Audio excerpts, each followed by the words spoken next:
Mis hermanos, que Dios los bendiga a cada uno de ustedes, amigos que nos visitan también. Me gusto verlos. Vamos entonces a iniciar lo que es el credo de los apóstoles. Vamos a continuar con nuestro estudio sobre el credo de los apóstoles y hoy nos vamos a enfocar en la declaración ascendió al cielo. Por favor, vaya conmigo a Salmos 24, versículo 7 al 10.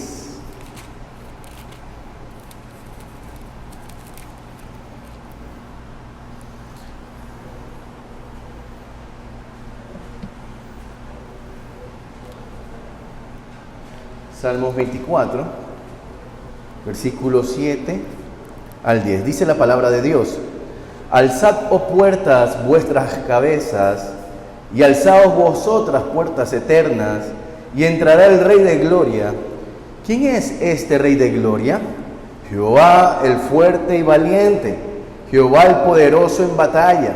Alzad, oh puertas, vuestras cabezas, y alzaos vosotras, puertas eternas, y entrará el Rey de Gloria.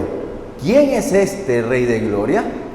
Jehová de los ejércitos, Él es el Rey de la Gloria.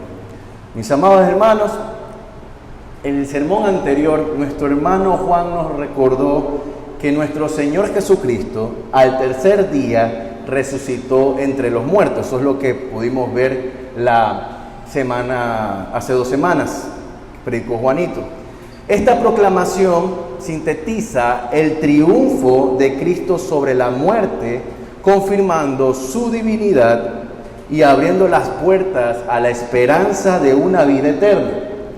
La resurrección, hermanos, como lo dijo Juanito, es el fundamento de nuestra fe, asegurándonos que la muerte no es el final, sino el inicio de una nueva creación en la presencia de Dios. Sin embargo, hermanos, muchas veces tendemos a subestimar el significado de la ascensión de Dios, de Jesucristo, enfocándonos únicamente en la muerte y la resurrección de Jesús. Como bien comenta el teólogo Albert Mohler, que dice lo siguiente: sin la ascensión de Jesús, el Evangelio carece de poder presente. Cuando Jesús se sentó a la diestra de Dios, Él inauguró una nueva era de esperanza fundada en su ministerio consumado. Ciertamente, este glorioso componente del credo de los apóstoles afirma verdades esenciales sin las cuales la iglesia no podría sostenerse en pie. Por consiguiente, el esplendor de la ascensión de Cristo al cielo y su coronación como Rey del universo deben hacer eco en la vida de los cristianos. Estas dos verdades deberían instituirse como guía de espiritualidad cristiana. Pocas palabras son tan consoladoras para el cristiano como ascendió al cielo y está sentado a la diestra de Dios Padre Todopoderoso. Fin de la cita. Este acto, hermano, glorioso de la ascensión de Cristo se relata en Hechos capítulo 1, versículo 9 al 11, donde vemos que Jesús fue llevado a las alturas hasta que una nube lo ocultó de la vista, mientras los discípulos lo observaban fijamente. En este momento se revela que Jesús no se retiró del escenario, sino que continúa su ministerio desde la presencia de Dios. La ascensión, hermanos, marca pues no solo el cierre de su obra terrenal, hermanos, sino la manifestación definitiva de su autoridad. Es decir, es el inicio de su reinado eterno, la garantía de que Él intercede por nosotros como sumo sacerdote y la expectativa de vivir esperando su retorno glorioso. En el credo de los apóstoles, hermanos, la afirmación de que Jesús subió a los cielos une a los creyentes como en torno a la imagen de un Cristo glorificado. mediador y rey. Este poderoso recordatorio nos impulsa a vivir, hermanos, con la seguridad con la seguridad de la redención que tenemos como promesa que el Señor nos ha dado, y la glorificación, por supuesto, que son pilares inquebrantables que sostienen la iglesia y guían a nuestra vida cristiana día a día. Así que, hermanos, hoy profundizaremos esta sección y nuestro estudio tendrá el siguiente bosquejo. En primer lugar, veremos el evento de la ascensión de Cristo, y en segundo lugar veremos sus aplicaciones prácticas para la vida del creyente, porque esta declaración lleva muchas implicaciones en cada uno de nosotros, hermanos, para su iglesia. Y después finalizaremos con una conclusión. Oremos para que nuestro buen Dios nos guíe en esta hora. Oremos. Amado Padre Celestial, gracias te damos, Señor, por tu día, por darnos el privilegio santo de estar aquí en tu casa, Padre Santo, reunidos, Padre de la Gloria, para alabar tu santo nombre, para poder escuchar tu palabra. Te ruego, Señor, que nos guíes. Haznos entender, Padre Santo. Haznos, mi Dios amado, adorarte, Padre Santo, como tú lo has mandado, Señor. Ayúdanos a atender para que así, mi Dios amado, nuestra adoración sea más eficaz, Señor, y sea también, mi Dios amado, una bendición para nosotros en tu día. En el nombre de Jesús. Amén. Amén. Bien, hermanos, antes de empezar el primer punto, de iniciar el primer punto, vamos entonces a leer todos juntos el credo de los apóstoles. Si usted lo tiene ahí, puede usted abrirlo y repetirlo conmigo, y decirlo conmigo. Dice el credo de los apóstoles: creo en Dios Padre Todopoderoso, Creador del cielo y de la tierra. Creo en Jesucristo, su unigénito Hijo, nuestro Señor, quien fue concebido por el Espíritu Santo, nacido de la Virgen María, sufrió bajo Poncio Pilato, fue crucificado, muerto y sepultado, descendió al infierno, al tercer día resucitó entre los muertos, ascendió al cielo y está sentado a la diestra de Dios Padre Todopoderoso. Desde allí vendrá a juzgar a los vivos y a los muertos. Creo en el Espíritu Santo, la Santa Iglesia Católica o Universal, la comunión de los santos, el perdón de los pecados, la resurrección del cuerpo y la vida eterna. Amén. Entonces, hermanos, en primer punto veremos el evento de la ascensión de Cristo. Por favor, vaya conmigo nuevamente al Salmos 24, capítulo 24, versículos 7 al 10. Salmos 24, versículos 7 al 10, dice: alzad, oh puertas, vuestras cabezas, alzad vosotras, puertas eternas, y entrará el Rey de Gloria. ¿Quién es este Rey de Gloria? Jehová el fuerte y valiente, Jehová el poderoso en batalla. Alzad, oh puertas, vuestras cabezas, y alzad vosotras, puertas eternas, y entrará el Rey de Gloria. ¿Quién es este Rey de Gloria? Jehová de los ejércitos, Él es el Rey de Gloria. Estos salmos, hermanos, regularmente recitaban o cantaban durante las peregrinaciones a Jerusalén y en la entrada al templo. Y lo que celebraban era la soberanía de Dios y el anticipo de la llegada del Rey de Gloria. En estos versículos que hemos leído, hermanos, en particular se utiliza litúrgicamente para anunciar la entrada triunfal de un rey, evocando así imágenes de puertas y fortalezas que se abren para recibir a aquel que posee poder y majestad. Ahora, hermanos, si usted ve aquí, mis hermanos, estos versículos son vistos como una profecía mesiánica que prefigura la exaltación, la glorificación de Cristo. Se nos invita a pensar en el ascenso de Cristo al cielo. Cristo ascendió a los cielos cuando, habiendo resucitado, tomó su cuerpo, se dio vida a sí mismo, resucitó y ascendió.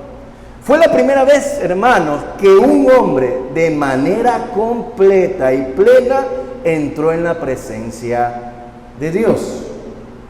Cristo, hermanos, ascendió, lo cual significó muchas cosas, entre ellas la plena satisfacción, pero sobre todo marcó un hito en la historia de la salvación.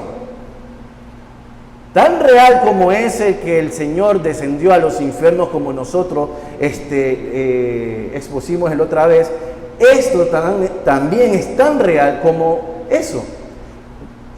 En la vida, en esta historia, dice: alzad puertas vuestras cabezas y alzad vosotras puertas eternas, y entrará el Rey de Gloria. Nunca antes ningún ser humano, hermanos, se había atrevido a entrar de esta manera en la gloria del Señor. Ni Enoc ni Elías. Las Escrituras nos dicen que Cristo debía tener preeminencia en todo y fue el primero en lograrlo. Ahora, cuando la Biblia menciona que Enoc caminó con Dios y fue llevado por él, debemos entender ese texto como un eufemismo para referirse a su muerte. Y aunque fue una muerte fuera de lo común, por supuesto, de todos modos, él murió. De modo, cuando leemos a Enoc, que Enoc y Elías experimentaron, se podría decir, una muerte especial, al final, mis hermanos, lo que pasó es que ellos murieron. Así como todos algún día también vamos a morir. Y también todos debemos esperar la resurrección, pues no somos Cristo, evidentemente. Es realmente Cristo que subió en cuerpo y alma al tercer cielo, es decir, a la presencia de Dios. Esto está claro. Dice en 1 Tesalonicenses 4, versículo 13 a 14, tampoco queremos, hermanos, que ignoréis acerca de los que duermen, para que no os entristezcáis como los otros que no tienen esperanza. Porque si creemos que Jesús murió y resucitó, así también traerá Dios con Jesús a los que durmieron en él. Así que todos nosotros, hermanos, excepto Cristo Jesús, tenemos que esperar esa resurrección general. Ahora, quiero que vaya conmigo, hermanos, a Lucas capítulo 24. Lucas 24, versículos 50 al 53.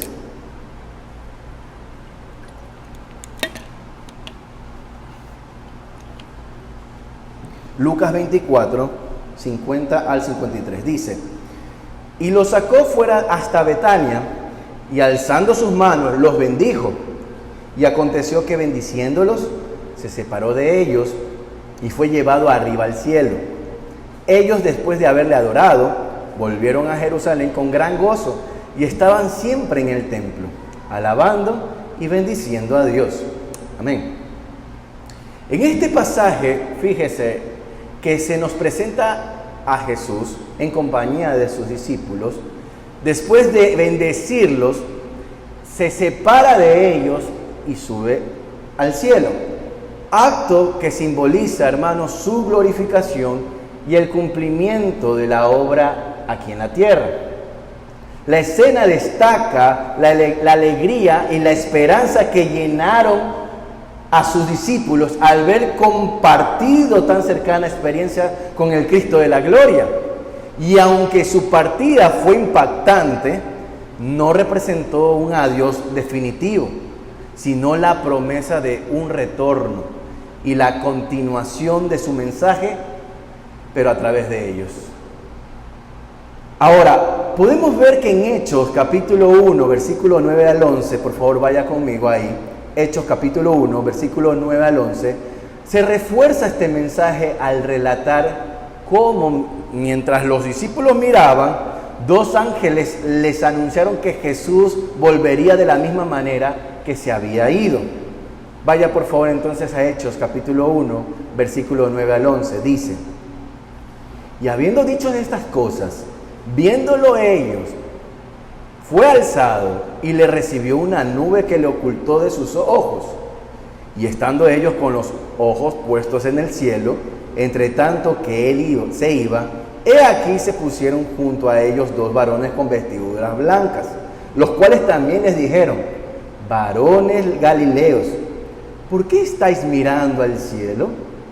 Este mismo Jesús, que ha sido tomado de vosotros al cielo, así vendrá como le habéis visto ir al cielo. Este anuncio, hermanos, de que Jesús volvería de la misma manera en que se había ido, no solo consuela, sino que establece un vínculo entre el pasado y el futuro. La exaltación actual es el comienzo del retorno glorioso de Cristo. Así, el ascenso se convierte en un llamado a vivir en la expectativa activa de su segunda venida, animándonos a mantener la fe y continuar la misión de difundir, de predicar la esperanza que Jesús dejó como legado. Pero aquí, hermanos, quiero preguntar, ¿qué significa la palabra ascender? Bueno, ascender significa ir hacia arriba. Los cristianos creemos que el cielo es un lugar real, no solo un estado espiritual. Aunque no esté en nuestro plano material, tampoco es un lugar que se pueda llegar viajando físicamente. Vaya conmigo ahora, por favor, a 2 Corintios, capítulo 12, versículo 2 al 4. 2 Corintios, capítulo 12,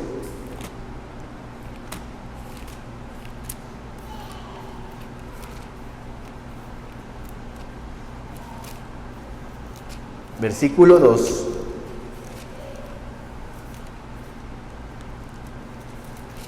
al 4. Dice: conozco a un hombre en Cristo que hace 14 años, si en el cuerpo no lo sé, si fuera del cuerpo no lo sé, Dios lo sabe, fue arrebatado hasta el tercer cielo.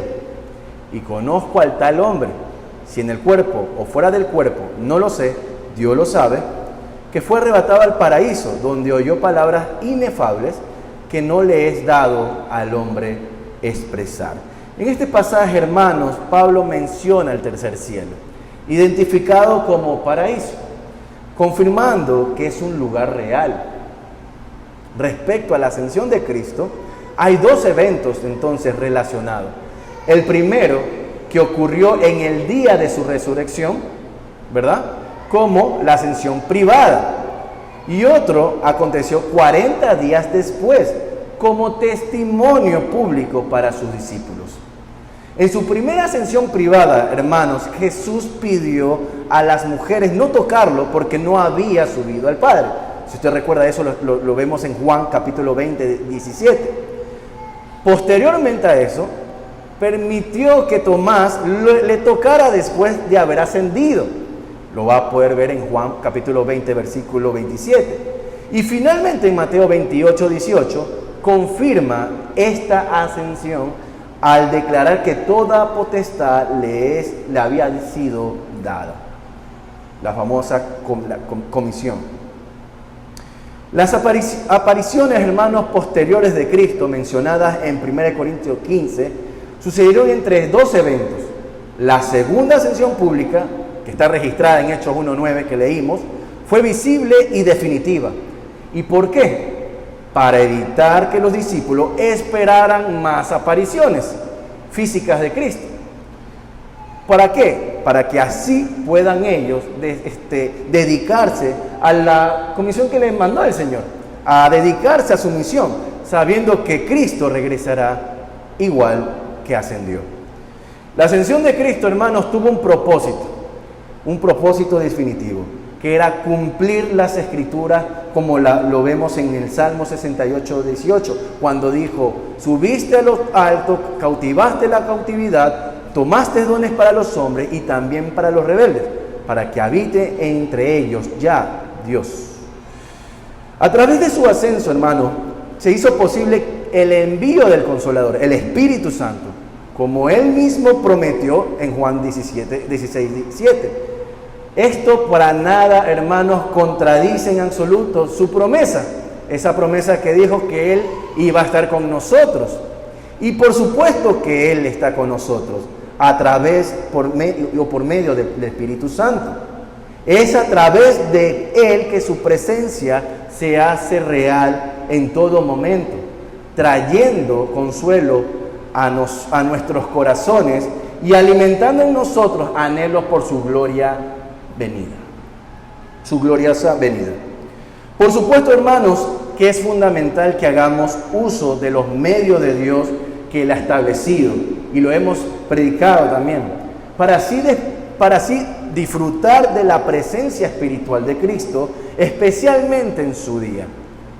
En Mateo capítulo 18, 20 menciona que donde están 2 o 3 reunidos en su nombre, Él está en medio, especialmente en reuniones formales en el culto público. Por ello, es importante muchas veces considerar nuestra puntualidad, el compromiso a estos encuentros, mostrando nuestro anhelo real por la venida de Cristo. Él prometió estar con nosotros, recuerden, todos los días, y nosotros también prometimos estar con Él. Y aunque Él esté siempre con nosotros, debemos honrar y responder esa presencia cultivando la oración, participando en la adoración pública y compartiendo la comunión con nuestros hermanos en la fe, entre otros medios de gracia. Así que, hermanos, si verdaderamente anhelamos su regreso, debemos santificarnos y tener una vida de servicio diligente hasta el día de su regreso. Esto demostrará nuestro verdadero deseo por su presencia. Cristo subió a los cielos y volverá a juzgar y establecerá plenamente su reino. Hasta entonces, hermanos, nuestra vida debe reflejar ese anhelo y compromiso por Él. Y esto me lleva al siguiente punto, al segundo punto. Aplicación práctica para la vida del creyente. Hermanos, después de haber comprendido el significado de la ascensión de nuestro Señor, podemos preguntarnos lo siguiente: ¿hay implicaciones o aplicaciones para cada uno de nosotros el que el Señor haya ascendido a los cielos? Por supuesto que sí. Este punto, lo que veremos es, vamos a ver varias implicaciones que en nuestra adoración, nuestro testimonio y nuestra manera de relacionarnos con el prójimo, haciéndose visible, por supuesto, en nuestras vidas la esperanza que tenemos en Cristo. Primero, el que Cristo haya subido al cielo implica que debemos tener una vida de santidad y compromiso. Una vida de santidad y compromiso. Vaya por favor a primera de los Tesalonicenses, capítulo 5, versículo 23.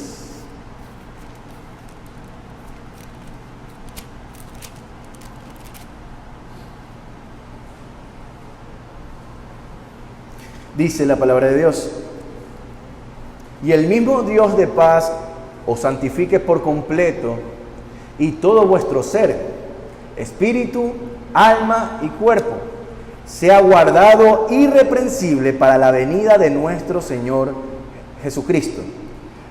La ascensión de Cristo, al coronarlo como Señor y cabeza de su iglesia, no solo confirma su victoria sobre la muerte, sino que traza camino de santidad para todos aquellos que por la fe están unidos a Él y que vivirán conforme a la voluntad de Dios revelada ¿en dónde? En las Sagradas Escrituras. Su entrada gloriosa al cielo nos asegura, como hemos dicho, que así como Él está a la diestra del Padre, nosotros también. Y como hemos estado con Él, también debemos vivir como ciudadanos del cielo desde ahora.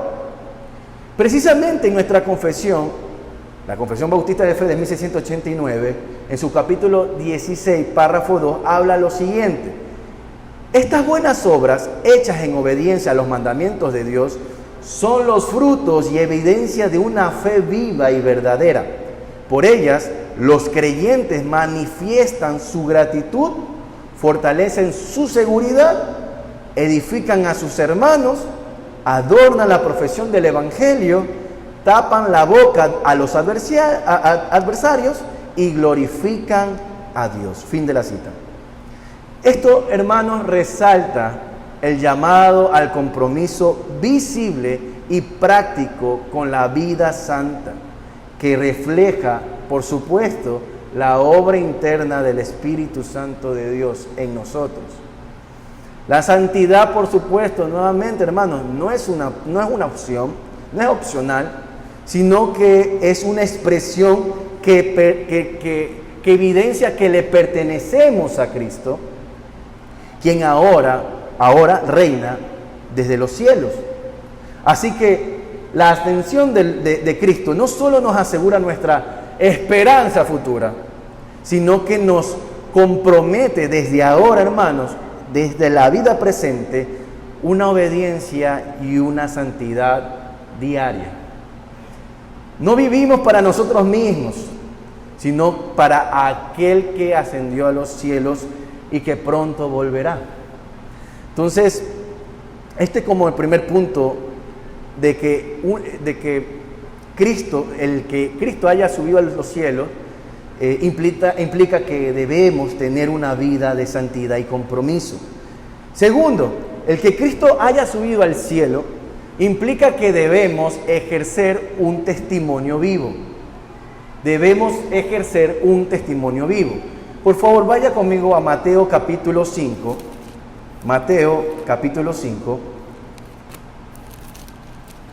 versículo 14 al 16.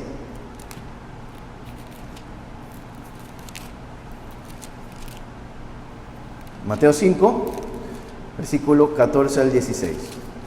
Dice la palabra de Dios.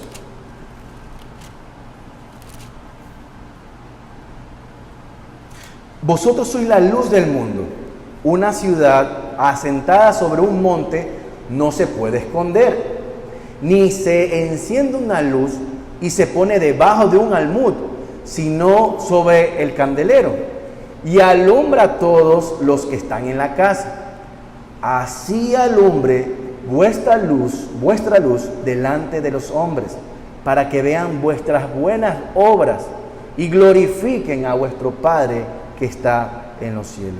Hermanos, la ascensión de Cristo no solo marca su entronización en los cielos, sino que también el inicio de la misión visible de su iglesia en la tierra. Desde su trono, Él ha enviado a su Espíritu Santo para capacitar a su pueblo a fin de que sean testigos de su evangelio hasta lo último de la tierra.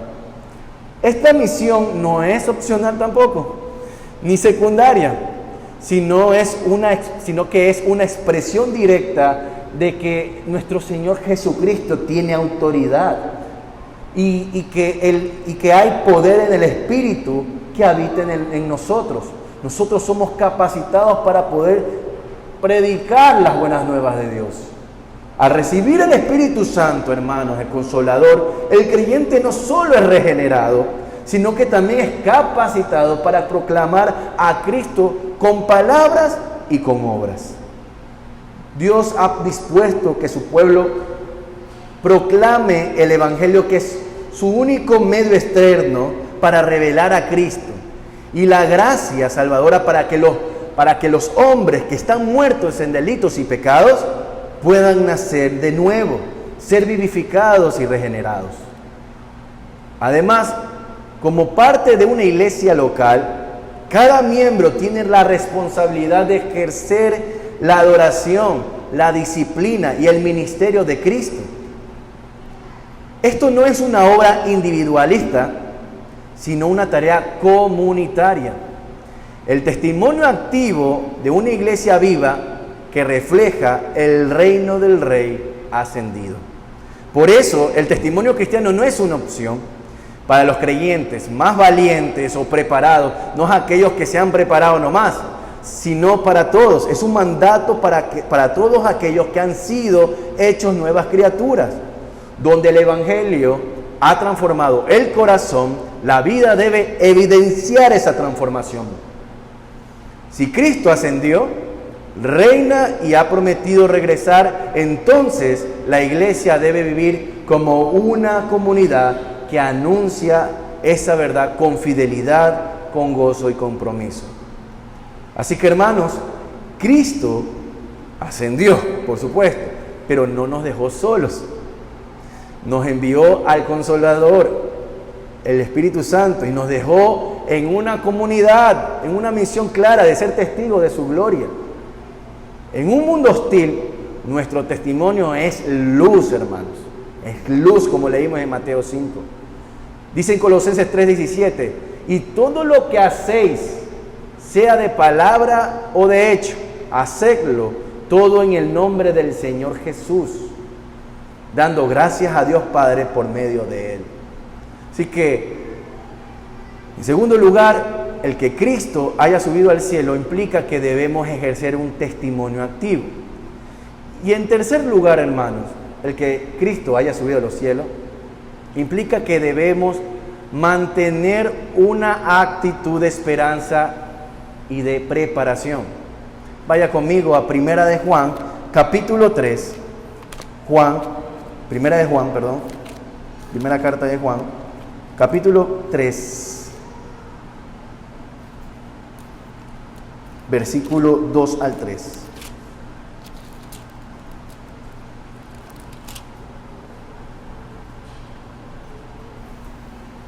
Dice, amados, ahora somos hijos de Dios y aún no se ha manifestado lo que hemos de ser, pero sabemos que cuando Él se manifieste, seremos semejantes a Él, porque le veremos tal como Él es. Y todo aquel que tiene esta esperanza en Él, se purifica a sí mismo, así como Él es puro.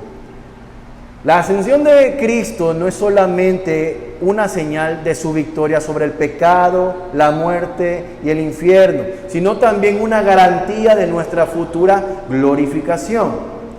Al ascender al cielo, Cristo, en cuerpo y alma, se convierte en el primogénito entre muchos hermanos, asegurando que aquellos que están unidos a Él, por la fe, también participarán en la gloria de Él.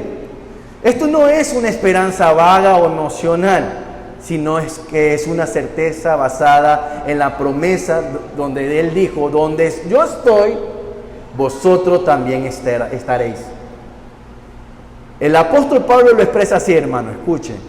Mas nuestra ciudadanía está en los cielos, y de donde también esperamos al Salvador, al Señor Jesucristo, el cual transformará el cuerpo de la humillación nuestra para que sea semejante al cuerpo de la gloria suya, por el poder con el cual puede también sujetar a sí mismo todas las cosas. Esta gloriosa promesa nos llama a vivir con esperanza activa y preparación constante, no como quien espera algo incierto, sino como quien ya ve en Cristo ascendido destino seguro del pueblo redimido. Así que la ascensión de Cristo, hermanos, es nuestra garantía de glorificación futura. Su victoria es nuestra esperanza, por eso vivimos día a día con gozo, con expectativa, con vigilancia, sabiendo que Él pronto regresará. Y cuando Él regrese, nos llevará a donde Él está. Amén. Conclusión, hermanos. Al contemplar la gloriosa ascensión de Cristo, de nuestro Señor Jesucristo, recordamos que su obra no terminó con la cruz ni con la tumba vacía. Cristo ascendió al cielo como vencedor, como Rey entronizado y como nuestro sumo sacerdote, que intercede sin cesar por su pueblo. Este acto no señala su ausencia, sino su presencia glorificada, su gobierno activo sobre todas las cosas y su continua comunión con nosotros por medio del Espíritu Santo. Para nosotros los creyentes, esta verdad es una fuente de consuelo, esperanza y dirección. Nos llama a vivir en santidad, a testificar con fidelidad su palabra y esperar con gozo el regreso glorioso de nuestro Señor Jesucristo. Cristo reina, hermanos. Cristo vendrá y nuestra vida debe estar alineada con esta realidad. Que nuestras vidas reflejen esta verdad con gozo, fidelidad y un anhelo creciente por verle cara a cara. Pero también, queridos amigos que están aquí, si alguno hoy está entre nosotros y aún no ha venido a Cristo en arrepentimiento y fe, debe saber que esta verdad también le concierne profundamente. La ascensión de Jesús declara que Él es el Rey del universo, el juez de vivos y muertos. Su exaltación al cielo no es solo un mensaje de consuelo, sino también una advertencia solemne. Todo ser humano dará cuenta al Señor, a Dios. Él ha sido coronado como Señor de todo y su gobierno es justo. Ahora es el tiempo de gracia, el día aceptable para volverse a Él. No esperes verlo venir en juicio sin antes haberlo recibido en misericordia. Su trono hoy es de gracia, pero pronto será de justicia. Ven a Cristo mientras hay tiempo. Él es poderoso para salvar y dispuesto a recibir a todo pecador que se humille ante Él.